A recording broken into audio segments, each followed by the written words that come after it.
மக்களே வணக்கம். இப்போ நீங்கள் பார்க்குற மரம் வந்து எலும்புரிக்கி மரம் நம்ம தோட்டத்தில் இருக்குது. இது ஒரு அற்புதமான மரம்.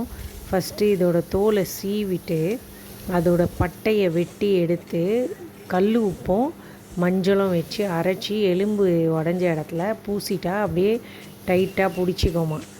அப்புறம் எலும்பு வந்து ஒன்றா சேர்ந்துடும். அந்த மரம் தான் இது நம்ம தோட்டத்தில் இருக்குது. என்ன ஒரு அதிசயம் பாருங்கள். இது வந்து எலும்புரிக்கி மரம். இந்த எலும்பு முறிவுக்கெல்லாம் இது ரொம்ப நல்லது.